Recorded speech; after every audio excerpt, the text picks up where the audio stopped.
Buenas noches, licenciado, compañeros. Hola, buenas.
¿Qué tal? ¿Cómo están? Bienvenidos. Buenas noches a todos y todas. Buenas noches, Es- Vicente. Buenas noches, compañeros. Buenas. Esta sesión de refuerzo servirá para retocar algunos temas que hemos tocado el fin de semana. Después de esta breve exposición, voy a proceder a también absolver algunas dudas que han ido exponiendo algunos compañeros a través del chat.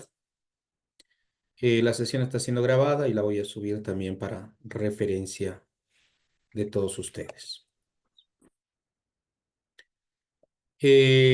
Sartre, filósofo francés, esposo de Simone de Beauvoir, una de las primeras feministas también de una de las primeras en teorizar acerca del feminismo con el segundo sexo. Era compañera sentimental, ideológica y comprometidísima también con las causas sociales. Jean-Paul Sartre, un hombre tremendamente ligado a la izquierda política francesa, desarrolló todo un trabajo filosófico vinculado al existencialismo. En este momento de la filosofía estamos literalmente en una etapa en la que hay un cuestionamiento muy contundente respecto a la humanidad. Recordemos que estamos en el tránsito posterior a la Segunda Guerra Mundial y este episodio, el de la Segunda Guerra Mundial, pues es un parteaguas en la autocompresión del ser humano. Yo diría que, pues, si en algún momento podemos hablar de filosofía contemporánea, es precisamente a través de esa herida dura, tremenda, que ha dejado la Segunda Guerra Mundial. Los filósofos de los que estamos hablando en este momento, todos son o anteriores a la guerra o posteriores a la guerra, ¿no? Heidegger o Gadamer, inclusive estuvieron muy coqueteando mucho con el nacionalismo, con el nacionalsocialismo, y por el otro lado tenemos a Sartre, que estaba muy ligado a la izquierda política. Lo propio podríamos decir de Riquet, En consecuencia, pues aquí se ven expresadas también las relaciones políticas en las cuales se han ido llevando a cabo las diversas expresiones culturales de la época posterior, durante y posterior a la Guerra Mundial. Hay críticas de distinto tipo hacia el existencialismo. Eh, Muchos piensan que es un quedarse quieto de desesperación, una filosofía contemplativa que conduce a una filosofía burguesa, es decir, esa pregunta por la existencia, esa pregunta por el sentido de la vida, es una pregunta de gente que tiene el tiempo y la sociedad para hacerse esa pregunta. La gente que debe trabajar para comer no se está preguntando sobre su existencia. Básicamente, los existencialistas hacen una crítica no únicamente al concepto de humanidad que se había desarrollado durante la posguerra y en el periodo anterior a la guerra, sino que también se cuestiona el sentido mismo de la humanidad en la historia. Creíamos que el culmen era la civilización, el desarrollo económico, que el techo más alto de la existencia era la industrialización, la modernidad, pero esa modernidad, ese imperio de la razón, había desembocado precisamente en un desbarajuste capaz de producir las armas más mortíferas de la historia, capaz de ver explotar 2 bombas nucleares en territorio japonés y el exterminio de millones de personas a consecuencia de las balas. El existencialismo también es criticado por esbozar la figura de un hombre aislado, de un ser humano, digamos, aséptico a los problemas de la comunidad, donde se echa a faltar la solidaridad con la humanidad. Eh, Todas estas críticas luego serían, yo creo, bien desbaratadas, bien justificadas por la propuesta filosófica de Sartre, quien hizo de su trabajo un verdadero estandarte de una pregunta legítima del periodo, el periodo que él le ha tocado vivir. El existencialismo, doctrina que hace posible la vida, por otra parte, declara que toda verdad, toda acción implican un medio y una subjetividad humana. Nos enfocamos en el lado malo de la vida humana. Se asimila con fealdad, afirmación de los naturalistas. Toda tentativa que no se apoya en una experiencia probada está destinada al fracaso. La experiencia muestra que los hombres tienden siempre hacia lo bajo. El significado del existencialismo es mal empleado. En realidad, el existencialismo es una doctrina más austera y menos escandalosa, destinada estrictamente a técnicos y filósofos. Esta es una defensa al existencialismo en el sentido de que no se puede rebajar a partir de estas críticas que hemos leído al existencialismo en una doctrina pues egoísta, en una postura filosófica, digamos, distante de la solidaridad humana. Precisamente la conciencia de nuestra humanidad nos debería hacer más solidarios con la vida misma. Hay grandes filósofos existencialistas entre los que profesan la fe cristiana y los que no. Jaspers, Gabriel Marcel son de confesión católica. Heidegger, los filósofos franceses y concretamente Sartre serían también parte de este enorme capítulo de la filosofía. Como verán, el propio Heidegger, el maestro Heidegger que había escrito Ser y Tiempo, Mm, aunque él es considerado el más alto representante de la fenomenología, recordemos que las premisas de Heidegger están asentadas precisamente en la pregunta por el ser, y esa pregunta por el ser es una pregunta por la existencia humana, la razón de la existencia humana. ¿Por qué hay ser en lugar de que hubiese nada? ¿Por qué en vez de la nada existe el ser? Esa es su pregunta primordial.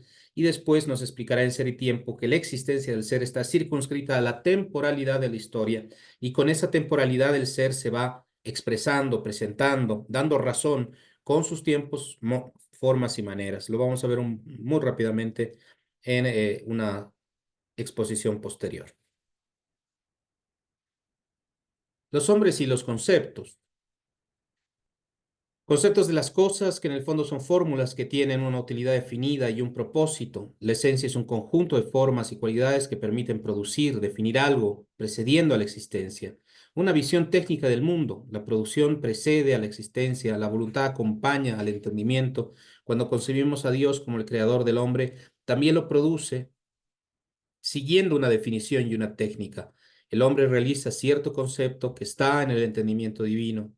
Siglo XVII, la noción de Dios es suprimida. Pero se mantiene la idea de que la esencia precede la existencia. El hombre poseedor de una naturaleza humana. Perdón, el hombre es poseedor de una naturaleza humana. Cada hombre es sujeto particular de un concepto universal. Todos y cada uno de los hombres están sujetos a la misma definición y poseen las mismas cualidades básicas.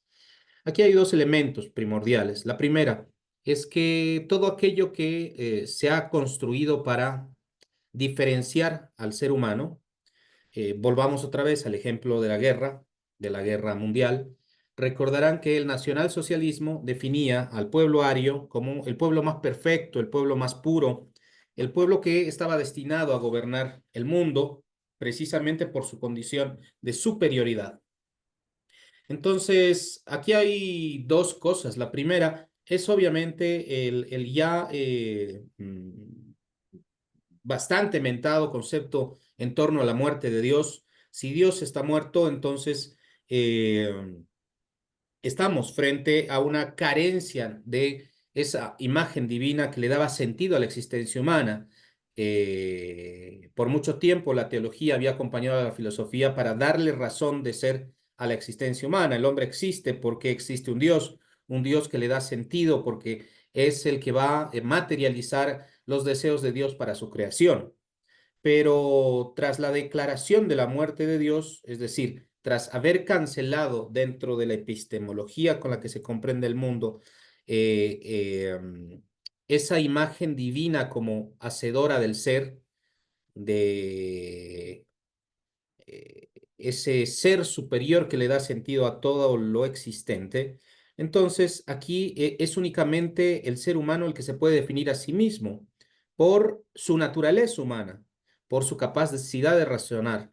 Y eso lo homogeniza con toda la humanidad, no lo hace distinto. Todos los seres humanos gozamos de esa naturaleza humana, por tanto, no hay, digamos, particularidades que sobresalgan y nos conviertan en una especie de raza superior. La existencia precede a la esencia, partiendo de la subjetividad que se afirma aquí, es básicamente que se hablaban de elementos esenciales, ¿no? En la metafísica se hablaba del ser y del ente. El ser es lo que le aprovisiona a las cosas de substancia, como de espíritu, ¿no?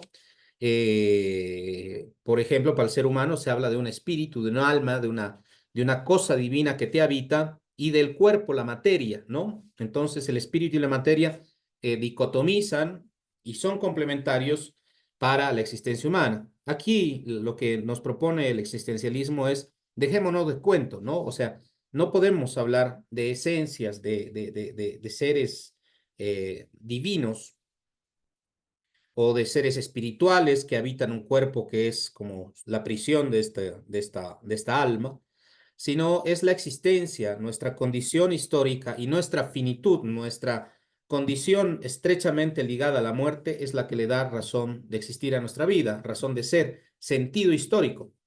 Entonces, ese es el sentido del existencialismo, ¿no? No nos definimos porque Dios nos ha dado una misión o porque Dios nos quiere eh, como su creación más perfecta.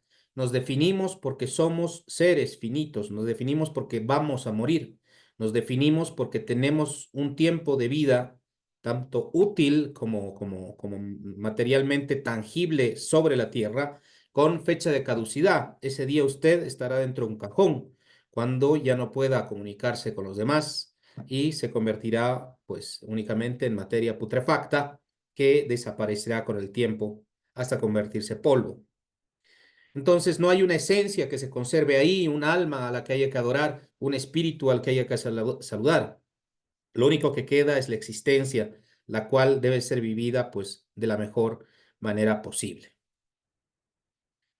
Sin tener esta presión moral de la divinidad, pues el sujeto debe tomar decisiones por voluntad y no por, digamos, la obligación de cumplir con la divinidad, de, de ser buenos porque hay un mandato divino, de ser buenos porque si no Dios se va a enojar o Dios me va a castigar, de ser buenos porque tenemos un mandamiento de Dios o un mandamiento moral. Debemos ser buenos porque tenemos una vida que por ser finita está destinada a la muerte y por estar destinada a la muerte, lo único que tenemos como capital que entregarle a nuestra historia es nuestras buenas acciones frente a una sociedad que es injusta. Es por eso que el marxismo, perdón, el existencialismo de Sartre está tan ligado con el socialismo político, con el socialismo ideológico, pues hay una convicción de que debemos hacer el bien, construir un mundo más justo, porque es lo que nos toca al ser todos detentatarios de esta condición humana. El hombre es angustia y es angustia porque se va a morir. El ser humano está, digamos, empapado de una angustia existencial porque está destinado a morir y le da miedo morir y le da miedo, pues, dejar de existir y por eso, pues, toma determinadas decisiones. El hombre, el ser humano se compromete y se da cuenta que no solo, perdón, que es no solo el motivo que elige el ser, sino también un legislador que al mismo tiempo, que asimismo elige a toda la humanidad. No podría escapar al sentimiento de su total y profunda responsabilidad. Muchos huyen a esta angustia, muchos utilizan sucedáneos, utilizan elementos alienantes que te empujan a la inconsciencia sobre tu finitud, ¿no? Una generación como la nuestra, en la que vivimos muy rápidamente, donde hay muchos estímulos, donde uno puede pasar la tarde entera mirando el TikTok, donde uno puede pasar su vida entera en un trabajo que no le hace feliz, donde uno puede pasar toda su vida viviendo en una ficción, en una fantasía, en un sueño de otra persona. Entonces, vive alienado, vive en una condición de alienación porque él mismo no es capaz de realizarse así, sino está pues viviendo una ficción. Al estar desamparados ante la inexistencia de Dios, el existencialismo se opone a la moral laica que quisiera suprimir a Dios con el menor esfuerzo posible. Para que haya moral es necesario que algunos valores se tomen en serio, valores que sí existen. El radicalismo establece que nadie cambiaría si Dios no existe. El existencialismo piensa que es muy incómodo que Dios no exista, porque él desaparece toda posibilidad de encontrar valores en un cielo inteligible. Si Dios no existe, no encontramos valores que legitimen nuestra conducta. Nuevamente ese desamparo de la divinidad nos pone frente a una condición pues de vulnerabilidad frente a la finitud. Lo que pregona Sartre es que no tiene ningún sentido amarrarse a una figura divina para encontrar el sentido a nuestra existencia, sino debemos indefectiblemente comenzar a vivir nuestra libertad, ¿no? Separarnos de las cadenas que nos amarran, cadenas ideológicas, cadenas religiosas, cadenas morales, y vivir para ser libres. Entonces, el existencialismo propugna, promueve, proclama la libertad como el bien superior, es decir, tomar las decisiones porque somos libres. Y esas decisiones que tomamos siendo libres son decisiones que se asumen conscientemente. Si yo quisiera salir a la calle y se me ocurre que es satisfactorio para mí ir matando gente y echándole una puñalada al primero que vea y se me cruce adelante, estaré probablemente pues ocasionándole un daño a esas personas a las que les he causado una herida mortal, pero al mismo tiempo estaré causando un daño a sus familias, causándole un daño a la comunidad. Entonces aquí no es si Dios se va a enojar porque yo salgo a matar gente un domingo por la tarde, es que yo estoy construyendo una inestabilidad social que no es otra cosa que mi libertad mal usada. Estamos arrojados al mundo con esta libertad y debemos inventar a este ser humano capaz de generar bienestar. Debemos empujar a nuestra libertad a la construcción de una sociedad justa, solidaria, empática con los dolores de nuestros congéneres que comparten esta humanidad que yo también poseo. Bueno, no voy a adentrarme más, pero bueno, ustedes recordarán que la moral kantiana, al igual que la moral cristiana, trabaja sobre la premisa de una especie de premio, es una moral conductista. Si tú te portas bien, de premio vas a recibir el cielo. Y Kant, la moral kantiana, parte de la afirmación del deber ser, es decir, nosotros tenemos que hacer las cosas porque hay una condición existencial en la que estamos empujados a ese deber ser. Debemos ser buenos, debemos ser buenos padres, buenos hijos, debemos ser buenos compañeros de trabajo. Ese deber ser es una condicionante moral que se construye desde el idealismo alemán. El idealismo alemán es muy criticado precisamente por eso, por construir una suerte de idearios que pregonan en buena ley una construcción de una sociedad buena y saludable, pero ese idealismo ha ido a construir ficciones en las que se cancela la libertad, ¿no? Entonces el existencialismo no quiere otra cosa más que capitalizar la libertad del ser humano y para eso tenemos que desembargarnos, tenemos que desarroparnos tanto de la moral cristiana como de la moral kantiana. Bueno, dicho esto, muy rapidito también quiero hablarles de la fenomenología y más tarde, ya cuando nos adentremos al campo artístico, vamos a hablar un poco más en torno a la hermenéutica. La hermenéutica trabaja sobre el lenguaje, pero también trabaja sobre la obra de arte. La hermenéutica es una de las corrientes filosóficas que más bonito ha hablado sobre todo el tema artístico, la interpretación de los fenómenos viene pues acompañada de un proceso hermenéutico en el que se busca una comunicación con el autor. Entonces me voy a guardar a la hermenéutica, a Heidegger, perdón, a Gadamer, a Ricoeur, para más adelante en el curso, y lo propio con Derrida, que Derrida aborda todo el tema de la deconstrucción, una deconstrucción que no significa destrucción, sino que busca, digamos, desarmar las cosas para poder entenderlas en su profundidad y sentido, es decir, cómo se construyen determinados conceptos que los damos por sentados cuando muy probablemente son una suerte de consecución de una idea generada hace mucho tiempo y que la hemos convertido en una verdad absoluta y que no necesariamente es la condición en la que debiéramos vivir.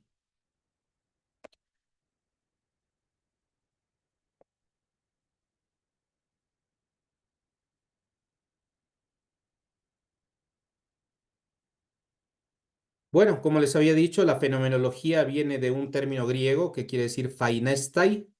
Phainestai quiere decir manifestación. Entonces, los fenómenos son las manifestaciones de la realidad. Los fenomenólogos, desde la filosofía, estudian esas manifestaciones que son manifestaciones históricas. Acuérdense que la comprensión del ser y la comprensión del fenómeno están ligadas a la temporalidad con que se manifiesta tanto el ser como los fenómenos. Entonces, hay un tejido que abraza a la fenomenología entre el ser y el tiempo, el ser de las cosas y el tiempo en el que se manifiesta. Uno de los más importantes filósofos de esta corriente es Edmund Husserl. Él trabajó en torno a convertir la hermenéutica en el método para las ciencias sociales. Él estaba convencido que las ciencias sociales no podían valerse del método positivista, del método que utiliza la física, la química, la matemática, para validar conceptos filosóficos. La filosofía, la sociología, la psicología, la antropología, el arte, la arquitectura, no se pueden validar por cánones positivistas. Es necesario tener una metodología que atraviese el fenómeno sociológico, el fenómeno filosófico, y él entiende que es a través de la hermenéutica de la fenomenología, el camino por el cual se puede construir un proceso interpretativo de búsqueda de la verdad. El positivista elabora una tesis y prueba esa tesis a partir de ensayos, encuestas, pruebas de laboratorio. Pero el fenomenólogo, el filósofo, no formula necesariamente tesis. El fenomenólogo, el hermeneuta, lo que busca es rastrear la verdad, tratar de encontrarla en una búsqueda arqueológica que tiene muchas interpretaciones. La verdad tiene muchas interpretaciones, no hay una verdad única, cerrada y absoluta, sino hay una verdad en el tiempo, una verdad histórica que tiene validez en determinado tiempo. Entonces, esto es muy importante tenerlo presente porque esto también le va a hacer al carácter de la obra de arte más adelante, es decir, cómo se presenta la obra de arte como aquella imagen infinita, inmortal y gravitante para un periodo artístico, o son momentos efímeros que tienen una durabilidad en torno a un contexto y a una llamada de atención en relación a determinada condición humana. Esta descripción del fenómeno busca, obviamente, esta comprensión interpretativa de la verdad. El concepto sí se utilizó mucho antes. Lambert ya había trabajado sobre el concepto de fenomenología como la doctrina de la apariencia, es decir, aquello que aparece, que se manifiesta y que es una representación ilusoria de la realidad sensible. Recordemos que la fenomenología se parece mucho a aquella apuesta que hizo Aristóteles frente a Platón. No hablamos de ideas, sino hablamos de experiencias sensibles. Y las experiencias sensibles sobre la realidad son experiencias que están atravesadas por nuestros sentidos. No se trata tanto de lo que piensa en nuestra cabeza, sino de lo que experimenta nuestra corporeidad y de lo que experimenta nuestra conciencia. Kant utilizó el término para referirse al estudio de la validez y los límites generales de la sensibilidad y sus principios. Saben que Kant es un idealista, digamos que se arropa de la filosofía platónica para hacer una propuesta desde el idealismo alemán. Lo propio será con Hegel. Hegel también pertenece a la corriente del idealismo alemán, pero él trabaja sobre la fenomenología del espíritu. Él digamos que lleva el concepto de la fenomenología a conectarse con la historia. Antes de Hegel, pues la gente creía que caminábamos en una historia progresiva, de continua mejora, pero con Hegel nos damos cuenta que hay procesos históricos que van y vuelven, que dialogan presente y pasado, que se representan determinadas formas y modos del ser humano en razón de las condicionantes. Entonces, no hay un camino enteramente recto hacia cada vez un estadio superior, sino nos encontramos en un camino de vaivenes donde hay un desarrollo dialéctico con el espíritu absoluto. Eh, Hegel, digamos, para hablar más o menos el mismo lenguaje, habla del espíritu absoluto como, por ejemplo, Heidegger habla del ser, ¿no? El espíritu absoluto vendría también a ser una especie de equivalencia al ser, pero el ser no es el ser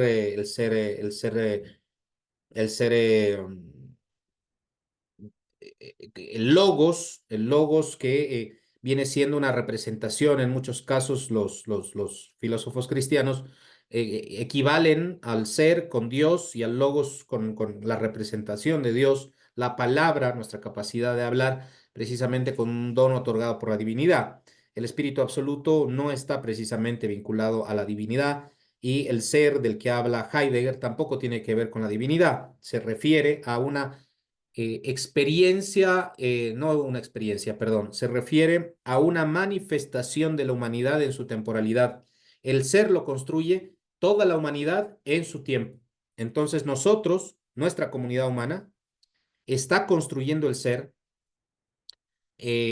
histórico de nuestra época, ¿no? Y cuando avance el tiempo y otros seres humanos vivan en lugar de nosotros, seguramente mirarán nuestras obras de arte, mirarán nuestras escrituras, mirarán nuestras expresiones, nuestras memorias, nuestras ruinas y hablarán de nosotros en base a un proceso de interpretación de esa experiencia de la verdad que vivimos nosotros y ellos pues tienen otra experiencia de la verdad que está circunscrita a ese momento dialógico con el espíritu absoluto.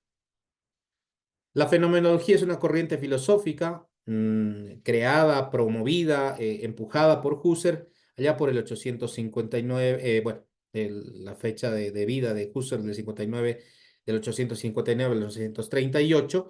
A comienzos del siglo XX se hace muy fuerte y fecunda amplia y profundamente a toda la filosofía europea y más tarde a la filosofía norteamericana y más tarde a la filosofía latinoamericana. Recordemos que toda la teología de la liberación está basada en la fenomenología heideggeriana, está basada en el trabajo también de Gadamer, está muy empapada de ese proceso interpretativo de la diversidad, eh, de la verdad, donde los países que nos colonizaban, que, digamos, nos conquistaban y nos oprimían, nos querían imponer su verdad sobre la civilización y la teología de la liberación y la filosofía de la liberación, pretendían pues construir una nueva narrativa desde y para nosotros. Las venas abiertas de América Latina, de Galeano, es precisamente eso, una reinterpretación de la historia, por tanto, una reinterpretación de la verdad, una nueva manera de decir la verdad sobre la historia que vivimos, ¿no? Es muy célebre aquella sentencia en la que él decía, nos mean y nos dicen que llueve. Y nosotros nos creemos que llueve cuando ellos, los del poder, los que nos oprimen, nos están meando. Entonces, esa reconstrucción de la verdad es precisamente gran parte de la apuesta fenomenológica. Va unido al pensamiento husserliano y se va evolucionando en otro tipo de propuestas filosóficas como el existencialismo, la hermenéutica y la deconstrucción, que es precisamente elementos que iremos tratando a lo largo de este módulo, junto con las corrientes artísticas de las que ustedes tienen mucho más dominio que yo. Pero el fruto de esta sesión es que podamos dialogar tanto entre su experiencia con el arte como mi experiencia en la filosofía para ir entendiendo los subterfugios, los intersticios que tiene todo el tema filosófico dentro de la expresión artística contemporánea. Las dos guerras mundiales son precisamente el catalizador de esta propuesta filosófica, un catalizador que, además de sangriento y cruel, obviamente está empapando toda la apuesta metodológica para las ciencias sociales. Hemos visto que el positivismo puso en boga el imperio de la razón por encima de cualquier otra verdad. Y a través de la ciencia pensábamos que íbamos a construir la perfección de la humanidad y de la civilización, pero fue esta misma tecnología creada por el hombre, esta misma desarrollo industrial, desarrollo tecnológico, el que terminó siendo el creador de las bombas atómicas que desbarataron la existencia de toda la humanidad, ¿no? No únicamente los japoneses, desbarataron nuestra fe en el ser humano porque llegamos a un episodio de la humanidad donde estábamos literalmente en condiciones de destruirnos a nosotros mismos y destruir al planeta. Estamos en un escenario parecido, pero esta vez por razones medioambientales. Habrá que ver cómo se expresa esto en los cánones filosóficos. Vamos a hablar un poquito más de Husserl. Él habla de la epoge o en castellano puro y llano, habla de las épocas, ¿no? Entonces, es la desconexión de la tesis, un cambio de actitud hacia la realidad. No afirma que la realidad no exista como tal, solo suspende la creencia prefilosófica de que algo existe independientemente de la conciencia que se tenga de esto. Entonces, aquí hay una premisa básica, es decir, primero tenemos conciencia sobre el mundo, esa conciencia nos permite dialogar con la materialidad del mundo existente, con otros seres humanos, con el mundo en el que vivimos, con las condiciones económicas, culturales, sociales en las que vivimos, y eso nos da una razón sobre la verdad del mundo en el que vivimos. Esa conciencia es la que da la historicidad a nuestra comprensión del mundo. Entonces, lo que entendieron mis padres del mundo no es lo que yo entendí del mundo, porque vivimos en dos épocas distintas. Lo que entendieron sus abuelos tampoco es la verdad del mundo, es una verdad del mundo de esa época que probablemente a mí me llega como el recuerdo, la añoranza de los cuentos de mi abuela, como la verdad de su época, de su tiempo, y ha quedado ahí, guardada como un tesoro al que se puede llegar excavando en la memoria de la abuela, en los libros de historia, etcétera. La noesis es el acto psíquico individual de pensar el noema al contenido objetivo del pensamiento. La noesis y el noema son como pues dos elementos de el mismo acto contemplativo de percibir la realidad, ¿no? Es decir, ese diálogo con la existencia de las cosas. Esta distinción se basará en que el contenido es independiente del acto del pensamiento. Nuestra conciencia sobre la realidad también redefine el cómo la realidad se presenta, cómo la entendemos. Eh, bueno, hasta aquí yo llegaría con Husserl. No voy a pormenorizar más, les voy a socializar también estas presentaciones simpáticas que he podido encontrar para ustedes para hablar de estos dos elementos catalíticos de nuestro módulo, que vienen siendo el existencialismo y la fenomenología como corrientes filosóficas de una época de nuestro tiempo, una época de nuestro tiempo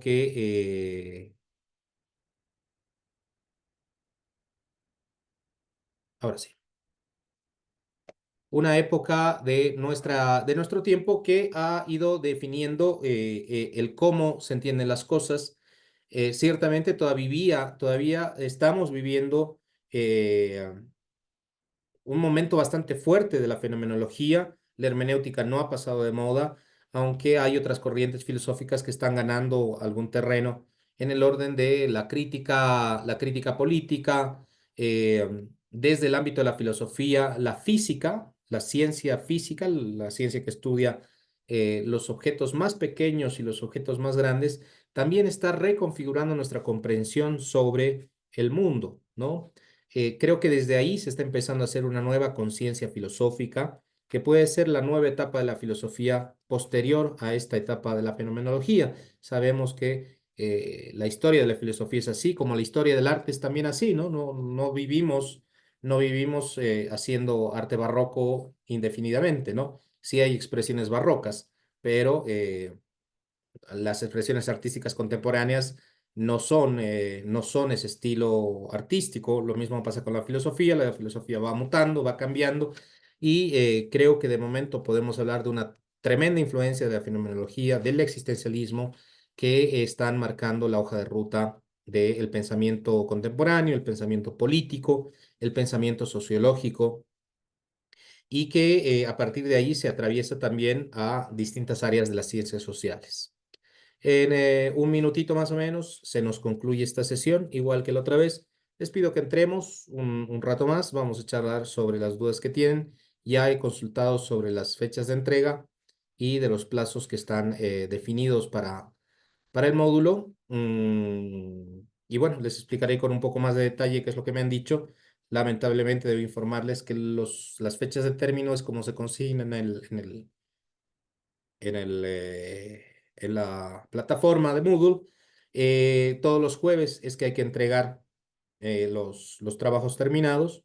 Yo les voy a dar algunas sugerencias para que podamos llegar satisfactoriamente a esas entregas con el trabajo concluido. Entonces, bueno, en un ratito se cierra esto y apenas se cierre, volvemos a ingresar.